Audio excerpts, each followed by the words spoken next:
여러분 안녕하셨습니까? 양영태TV의 양영태입니다. 오늘은 2025년 7월 10일입니다. 아니, 잔인무도한 7월이 아닌가 이렇게 느껴집니다. 네, 조은석 내란 특검이 청구한 구속영장이 오늘 새벽 발부됐습니다. 그러면서 윤 대통령이 서울구치소에 다시 입소하게 됐습니다. 지난 3월 8일 여러분 잘 아시다시피 법원의 구속 취소 결정, 지기현 판사에 의한 구속 취소 결정으로 풀려난 뒤 124일 만에 또 조은석에 의해서 7월의 더위를 구치소에서 보내게 됐습니다. 그리고 행진이 시작되겠죠. 네. 전날 구속 전 피의자 신문 영장실질심사 종료 후에 경기광시 서울구치소로 이동해서 구인 피의자 거실에 대기하던 윤 대통령이 바로 수영동으로 오늘 아침에 옮겨졌는지도 모르겠습니다. 윤 대통령은 일반 구속 피의자와 똑같은 입소 절차를 받게 됩니다. 먼저 인적사항을 확인받은 후 수용 변호를 발부받고 이어 키와 몸무게 등을 재는 신체검사를 받습니다. 소지품은 모두 영치합니다. 이후 카키색 미결 수용자복 수의로 갈아입은 뒤 수용자 번호를 달고 수용기록부 사진인 머그샷을 찍습니다. 입소 절차를 마치면 3평 남짓한 독방에 수용될 것으로 예상됩니다. 다만 구치소 내 빈방에 수용돼야 해서 3평보다 넓은 방이 배정될 가능성도 있습니다. 역대 전직 대통령들이 구금된 구치소의 방 크기도 3평 수준이었습니다. 2017년 3월 구속돼서 서울구치소에 수용돼 있던 박근혜 전 대통령은 일반 수용자 6, 7명이 함께 쓰는 방을 개조해서 만든 약 3.04평, 화장실 포함해서 10.08m 제곱 크기의 독방에서 생활했습니다.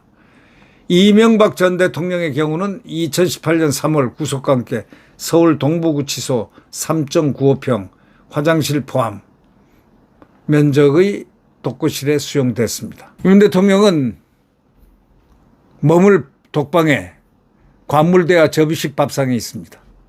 TV, 싱크대, 변기 등이 있는 것으로 알려져 있습니다. 침대는 따로 없어 바닥에 이불을 깔고 취침해야 합니다. 목욕은 공동 목욕탕에서 하게 됩니다. 다만 다른 수용자와 이용 시간이 겹치지 않도록 조율될 것으로 알려졌습니다. 식사 메뉴도 일반 수용자와 동일합니다. 서울구치소의 이날 아침 메뉴는 미니치즈빵, 찐감자, 종합견과류입니다. 영장 발부와 동시에 윤 전 대통령에게 제공되던 대통령 경호처의 경호도 중단됐습니다. 전직 대통령법에 따르면 전직 대통령과 부인에게 필요한 기간의 경호 경비를 제공할 수 있습니다. 그러나 윤 대통령의 구속이 집행돼 교정당국으로 신병이 인도되면서 그런 예우를 할 필요가 없게 됩니다. 과거 일제 강점기 형무소나 감옥으로 통칭되던 교정시설에 구속 수감되던 시절을 지나 현대적 교정제도로 바뀌면서 형이 확정되기 전까지는 미결 수용자로 지내게 되며 재판을 통해 형이 확정되면 수용자로 복역하게 됩니다. 오늘 이러한 날을 잔인무도한 날이라고 저는 표현하고 싶습니다. 정말 잔인무도한 날이 이 7월 이 무더위가 이 진행되는 동안에 그 날이 오고야 말았다는 이거. 이 역사는 앞으로 언제까지 몇백 년, 몇천 년 진행될 것인가? 또 다른 이재명이가 나오고 또 다른 이재명이가 또 가고 또 다른 또 누구가 나오고 또 다른 또 누구가 가고 뭐 이런 역사의 전본. 기가 막히지 않습니까? 아니 윤석열 대통령이 뇌물을 먹었습니까? 무슨 쿠데타를 했습니까? 대통령이 무슨 내란을 했겠습니까? 기가 막힌 오늘입니다. 오늘 많은 국민들이 통곡할 것 같습니다. 통곡은 밖에 나와서 통곡하는 것보다 안에서 통곡하는 내면적 통곡이 그야말로 나중에 개연성, 발화성이 강한 법입니다. 잔인무도한 계절을 우리는 이 더위 속에서 지나야 되겠습니까? 법에 명시된, 법에 의해서 이게 무슨 내란입니까? 그리고 내란 특검이란 말이 그게 무슨 말입니까? 참 이해할 수 없는 일들이 점점 많이 벌어지고 있습니다. 이재명은 대단한 사람인 것 같습니다. 이 삼복더위에 바로 전임 대통령을, 죄도 없는 대통령을 삼복더위에 이렇게 집어넣어서 어떻게 하자는 겁니까? 윤석열의 역사가 이재명의 역사는 되지 않습니다. 그러나 윤석열이 고난을 당하는 이 고난의 역사만큼이나 이재명도 혹시 앞으로 미국의 어느 날에 당할 줄 모릅니다. 왜? 대한민국은 자꾸 이렇게 역사적으로 전번을 시키잖아요. 이재명이 또 가고 나면은 그 다음에 누구를 또 보내겠느냐. 다음 대통령입니다. 그 다음에 순서가 계속 좌파인 문재인만 안 갔습니다. 좌파인 문재인만 안 갔습니다. 다 갔어요. 김명박, 이명박, 박근혜 쫙쫙 갔지 않습니까? 그 전에 전두환 대통령 얼마나 고초를 받다가 갔습니까? 이게 정상입니까? 이게 대한민국입니까? 대한민국이 이제 좌파의 세상이 됐습니까? 이 역사는 아름답게 진화돼야 되는데, 역사학자인 아놀드 토인비 역사의 연구에서 그렇게 나오죠. 역사란 거는 진행되는 게 잔인무도할 그러한 상황도 진행되지만 결국은 다 아름답게 진행이 된다. 목표는 다 아름답게 다 가게 돼 있다. 진화한다. 이런 진화론적인 역사적 이야기, 뭐 그런 얘기도 많이 흘러 들었습니다. 자, 우리나라는 진화할까요? 복수가 진화할까요? 아니면 복수가 아닌 좋은 부분이 진화할까요? 그러나 확실한 건 이 정권은 복수를 하고 있다는 겁니다. 그것은 바로 정치적 탄압이라고 생각합니다. 정치 탄압이 있어서는 안 되죠. 자유민주주의에서 적은 정치 탄압입니다. 보다 아름답게 진화할 수 있고, 인권이 진화할 수 있고, 자유 언론이 진화할 수 있는. 어제는 이진숙이 아주 벼락을 맞았습니다. 이재명으로부터 벼락을 맞은 이진숙. 그는 당당합니다. 그래도. 그는 자유 언론의 기수입니다. 여성의 몸으로 걸프전에 참전해서 종군 기자를 했습니다. 또 한 번 더 했습니다. 이라크전에 또 갔습니다. 이라크전에, 그 다음 걸프전에. 이렇게 해서 그는 강인한, 세계에서 명성을 떨친 유명한 종군 기자가 됐습니다. 그가 통신을 내보내면 한국말을 번역을 해가지고 통신자를 밝히면서 방송까지 했다는 그런 이야기가 있지 않습니까? 그 강인한 이진숙은 이렇게 얘기했습니다. 내 국무회의 오지 말라는 거 아쉽지만 어떡하냐. 그러나 내 임기까지는 내가 절대 나가지 않는다. 사퇴 안 한다. 나는 나라를 위해서 일하고 간다.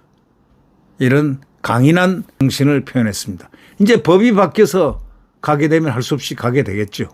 그러나 자, 이제는 바로 용서할 수 없는 강을 건너버린 그러한 적대적 모습들이 이제 앞으로 우리를 가릴 것 같습니다. 이젠 더 이상 없으리라고 생각했던 정치 보복과 정치 탄압과 이런 모든 것들이 이제는 다시 작동되는 기제 메커니즘이 발동된 것 같습니다. 윤석열 대통령 3편 크기의 독방에 넣어서 마음대로 수사하고 돌려. 그래서 그 결과가 우리 대한민국에 유익한 결과가 올 것인가? 참으로 통탄스럽습니다. 국가라는 것은 적어도 대한민국 국민은 자유 언론 속에서 평화롭게 경제 생활을 하면서 평화로운 삶을 살기를 원하는데, 이 정치는 그들이 대한민국 국민들의 세금 고열을 빨아서 세금을 먹으면서 이 세금 가지고 좋은 선한 일을 하지 않고 오히려 국민들을 고통 속에 빠뜨리고 이렇게 한다면 이거는 국가라고 할 수가 없지 않습니까? 뭐 쿠폰을 주고, 그 쿠폰이 누구 쿠폰입니까? 대한민국 나의 쿠폰 아닙니까? 내가 세금 쿠폰 아닙니까? 우리는 쿠폰을 원하는 게 아니고 대한민국 국민들은 자유와 평화로운 정치 생활, 평화로운 국가를 원하고 훌륭한 덕목 있는 지도자들의 좋은 모습을 보면서 이 나라를 번영시키는 이러한 길에 몰두하는 것이 국민의 행복이란 것. 이거 정도도 모르는 사람들이 나라를 다스린다? 집권한 지가 얼마나 됐습니까? 6월 3일 날 했지 않습니까? 한 달여 지나가지고 벌써부터 칼을 뽑았다. 이걸 느껴야 되는 것입니까? 이 나라 국민들은 그것을 꼭 보고 학습해야 되는 겁니까? 윤석열 대통령이 무슨 죄를 졌습니까? 자, 179석 이재명 당 플러스 알파당. 알파당은 좌파들입니다. 같은 또래 같은 당들입니다. 조국당 무슨 당. 자, 이런 사람들이 모여서 192석을 차지하고 있습니다. 대통령의 제일 중요한 건 인사권하고 예산권입니다. 인사권, 사람을 임명을 해놓으면 바로 쳐버려. 탄핵. 마음에 안 들어 탄핵. 탄핵. 감사원장 탄핵.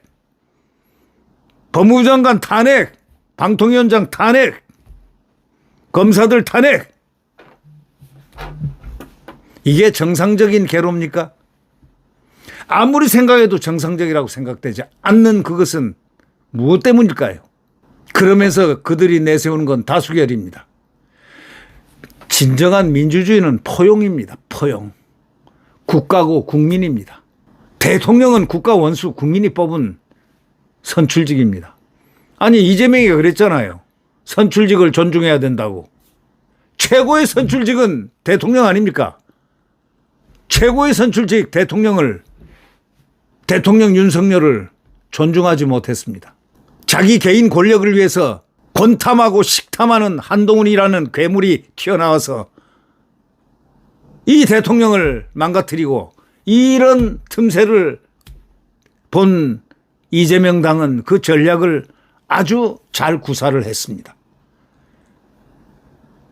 그러나 국민들은 죽어갔습니다. 분열의 늪으로 빠지고 고통 속에 빠지고. 국민들을 생각하는 정치는 언제쯤 될 겁니까? 오늘 영장이 집행이 됐습니다.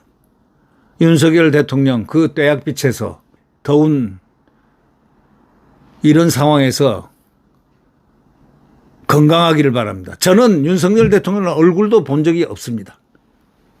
얼굴도 본 적이 없는 사람이지만 저는 국가의 대통령은 저놈은 못 되더라도 그래도 위해주고 보호해줘야 되는, 그것이 국가가 보호해주고 위해줘야 된다고 저는 생각합니다. 검찰 출신 조은석이가 내란 특검을 맡았습니다. 똑같은 역사가 진행됩니다. 과거에 검찰 출신 박영수가 박근혜 대통령을 죽였듯이 또 다른 역사가 시작이 되는 모양입니다. 안 그렇게 됐으면 좋겠습니다. 법원 판사들은 법치임내하고 법치임내하다가 갑자기 신권력이 올 것 같으니까 나 압축 엎드려 버렸습니다. 오기도 전에 그냥 스스로 엎드려 버렸습니다. 이재권 판사란 자, 그는 역사에 남을 사람입니다. 대한민국은 그래도 도도히 갈 것입니다. 대한민국은 그래도 꺼지지 않습니다. 보니까. 꺼지지 않을 것이라고 믿습니다. 대한민국은 소생할 것이라고 믿습니다. 대한민국은 결코 죽을 수 없다고 생각됩니다. 정의가 살고 공평히 살고 공정히 살고 상식이 사는 그런 대한민국이 돼야 되지 않겠습니까? 입법 폭주, 탄핵 폭주, 예산 폭주, 이렇게 해서 대통령이 가야 할 길이 그 외에 어떤 길이 있었습니까? 대통령이 가야 할 길이 입법 폭주, 탄핵 폭주, 예산 폭주 앞에서 가야 할 길이 어떤 길이 가야 할 길이 있었을까요?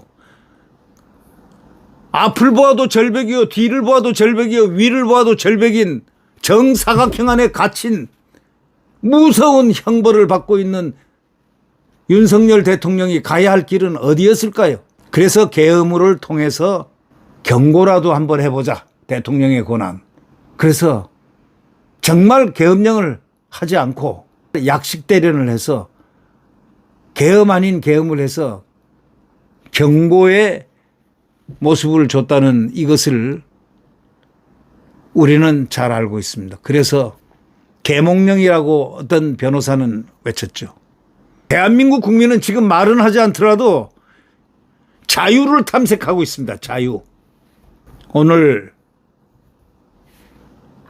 속칭 옛날 말로 형무소, 감옥 미결수방에 들어가 있는 윤석열 대통령을 생각하면서 이런 역사는 다시 전번돼서는 안 되겠다라는 생각을 해봅니다. 그러면서 국민으로서의 도리는 해야 된다. 국민은 뭐냐? 우리 국민은 스스로 지켜야 될 자유의 위대한 정신이 있다. 자유민주주의를 우리가 지켜야 한다. 시장경제를 우리가 지켜야 한다는 위대한 정신을 위해서 몸과 마음을 다 바쳐서 지켜내야 된다. 이렇게 생각하죠. 자, 이 윤석열 대통령의 이 무더위, 찜통, 이 속에 그분이 갈갈이 찢어진 대통령으로서의 그 가슴 아픈 그의 역사를 우리 국민이 함께 모두 느끼면서 이 더위를 잘 참아내시기를 바라고 건강하시기를 기원합니다. 여러분, 구독 버튼과 엄지를 눌러주시면 감사하겠습니다. 안녕히 계십시오.